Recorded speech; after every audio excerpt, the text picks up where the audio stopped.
అందరికీ శుభాశిస్సులు. సార్వత్రిక ఎన్నికలు ఆంధ్రప్రదేశ్లో జరిగాయి, ఫలితాలు వెలువడ్డాయి. కూటమి 3 పార్టీల కూటమి ఘన విజయం సాధించింది. అలాగే ఎవరు ఊహించనంత ఘోర పరాజయం వైఎస్ఆర్సీపీ పార్టీకి రావడం జరిగింది. ఇక్కడ చాలా మంది జ్యోతిష్కులు కానీ లేకపోతే ఎన్నికల సర్వేలు చేసినటువంటి వాళ్ళు కానీ ఎవరు కూడా ఘోర పరాజయం వైఎస్ఆర్సీపీకి వస్తుందని లేదా కూటమి కింద ఘన విజయం దక్కుతుందని ఎవరు సరిగ్గా ఊహించి చెప్పలేకపోయారు. సరే, సర్వేల విషయం పక్కన పెడితే జ్యోతిష్ శాస్త్రం నేర్చుకున్న వాళ్ళు కూడా సరిగ్గా ఊహించలేకపోయారు. దీని వలన కొంతమందికి జ్యోతిష్ శాస్త్రం మీదే కొంత అపనమ్మకం కలిగే అవకాశం కూడా ఉంటుంది. అసలు ఎందుకని ఊహించలేకపోయారు, ఎందుకని సరిగ్గా చెప్పలేకపోయారు అనే దాని గురించి మనం ఇప్పుడు తెలుసుకుందాం. ముఖ్యంగా ఇది శాస్త్రం ఫెయిల్యూర్ కాదు, జ్యోతిష్కుల ఫెయిల్యూర్ కాదు. సరిగ్గా అంచనా వేయలేకపోవడానికి కారణం ఎవరైతే ముఖ్యమంత్రి పదవికి పోటీ పడ్డారో లేదా ఏ పార్టీలు అయితే కలిసి పోటీ చేశాయో, విడిగా పోటీ చేశాయో, ఈ పార్టీల నాయకులు వారి జాతకాలు సరిగ్గా తెలియకపోవడమే కారణం. అంటే వారి యొక్క పుట్టిన సమయం అనేది తెలియకపోవడమే కారణం, ముఖ్యమైన కారణం అది. పుట్టిన తేదీలు సరిగ్గానే ఉన్నాయి, పుట్టిన సమయాలు ఎవరికి అందుబాటులో లేవు. కొంతమంది నాయకులకైతే వారి పుట్టిన సమయాలు వాళ్ళకే తెలియదు. ఇక జ్యోతిష్కులకి ఏం తెలుస్తుంది, తెలియదు కదా.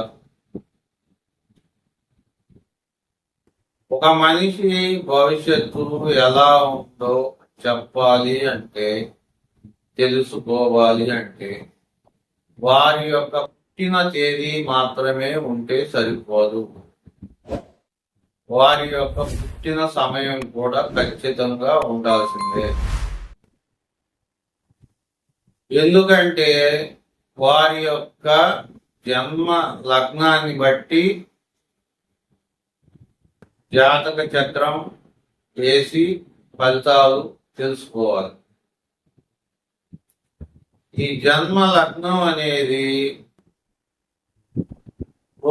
ఒక రోజులో 12 లగ్నాలు ఉంటాయి. అంటే ఇప్పుడు మనకి పుట్టిన తేదీ మాత్రమే ఒక నాయకుడికి తెలుసు అనుకోండి, మరి 12 లగ్నాలు ఉంటాయి ఒక తేదీ నాడు. మరి అందులో ఆయన ఏ లగ్నంలో పుట్టాడో ఎలా తెలుస్తుంది, తెలియదు కదా. మరి ఒక్కొక్క లగ్నం ఒక్కొక్క జాతకం మారిపోతుంది. జన్మ రాశి 2.5 రోజులు ఉంటుంది, జన్మ లగ్నం 1.5 గంట నుంచి 2 గంటల మధ్యలో ఉంటుంది. ఒక్కోసారి కొన్ని లగ్నాలు 1.5 గంట కూడా ఉండవు, ఇంకా తక్కువ సమయంలోనే మారిపోతుంటాయి. అందువలన ఈ యొక్క పార్టీల అధిపతుల పుట్టిన సమయాలు జ్యోతిష్కులకి అందుబాటులో లేకపోవడమే ఫలితాలు సరిగ్గా అంచనా వేయలేకపోవడానికి కారణం. అంటే ప్రతి మనిషి భవిష్యత్తు ఎలా ఉందో తెలుసుకోవాలి అంటే వారి యొక్క పుట్టిన సమయం ప్రకారంగా 9 గ్రహాలని మరియు జన్మ లగ్నాన్ని ఈ 10 ఒక చక్రంలో వేసి అప్పుడు ఫలితాలు వాడు పుట్టినటువంటి నక్షత్రాన్ని బట్టి ఏ దశలో పుట్టారో తెలుసుకొని ఆ నక్షత్రంలో వారు పుట్టిన సమయానికి ఎంతైతే నక్షత్రం గడిచిపోయిందో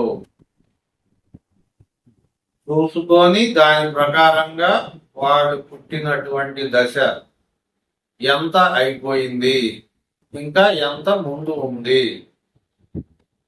అనేది చూసుకొని దాని తర్వాత మిగతా దశలు కూడా చూసుకొని మనం ఎప్పుడు ఏ సంవత్సరానికి ఎప్పుడు ఫలితం తెలుసుకోవాలనుకుంటామో అప్పుడు అతనికి ఏ దశ జరుగుతుంది, ఏ అంతర్దశ జరుగుతుంది, ఏ విదశ జరుగుతుంది, ఇవన్నీ చూసుకొని ఫలితాలు చెప్పాల్సి ఉంటుంది. ఇవన్నీ తెలియాలంటే పుట్టిన టైం అనేది తప్పనిసరిగా ఉండాల్సిన అవసరం ఉంది. ఈ పుట్టిన సమయం లేకుండా కేవలం వాడు పుట్టిన రాశి తీసుకొని ఫలితాలు చెప్తే అవి అంత పూర్తిగా జరగవు. ఎందుకంటే రాశి ఫలితాలు అనేవి ఎప్పుడైనా కానీ 30% 30% ప్రభావాన్ని కలిగి ఉంటాయి. పుట్టిన సమయం ప్రకారంగా చెప్పే జాతక ఫలితాలు 70% ఫలితాన్ని ప్రభావాన్ని కలిగి ఉంటాయి. కాబట్టి కేవలం రాశి మాత్రమే తెలుసుకొని చెప్పినటువంటి ఫలితాలు ఫెయిల్ అవుతుంటాయి. పుట్టిన సమయం కూడా ఉంటే దాని ప్రకారంగా కూడా చూసి చెప్పే ఫలితాలు 100% రెండు కలిగితే 100% ఫలితాలు జరగడానికి అవకాశం ఉంటుంది. కాబట్టి ఈ యొక్క ఎన్నికల ఫలితాలు సరిగ్గా ఎవరు చెప్పలేకపోవడానికి కారణం వారి పుట్టిన సమయాలు తెలియకపోవడం. పుట్టిన తేదీలతో పాటు పుట్టిన సమయాలు కూడా అందుబాటులో ఉన్నట్లయితే చాలా వరకు సరిగ్గా ఫలితాలు చెప్పడానికి అవకాశం ఉండేది. ఈ వివరాలు ఎందుకు తెలియజేస్తున్నానంటే జ్యోతిష్కులు చెప్పినటువంటి ఎన్నికల ఫలితాలు చాలా మంది చెప్పారు. యూట్యూబ్లో చాలా వీడియోలు ఉన్నాయి. వారు ఎవరు గెలుస్తారు అనేది చెప్పడం పెద్ద కష్టమైన పని కాదు ఒకసారి. ఎందుకంటే ముఖ్యమంత్రి అభ్యర్థులుగా పోటీ చేసిన వాళ్ళు ఇద్దరే కాబట్టి ఎవరు సొంత అభిమానం మీద కూడా కొంతమంది చెప్పే అవకాశం ఉంటుంది. కానీ శాస్త్ర ప్రకారంగా సరిగ్గా చెప్పలేకపోవడానికి కారణం వారి యొక్క జన్మ సమయాలు అందుబాటులో లేకపోవడమే. ఇది శాస్త్రం యొక్క ఫెయిల్యూర్ కాదు, జ్యోతిష్కుల ఫెయిల్యూర్ అంతకన్నా కాదు. నమస్తే.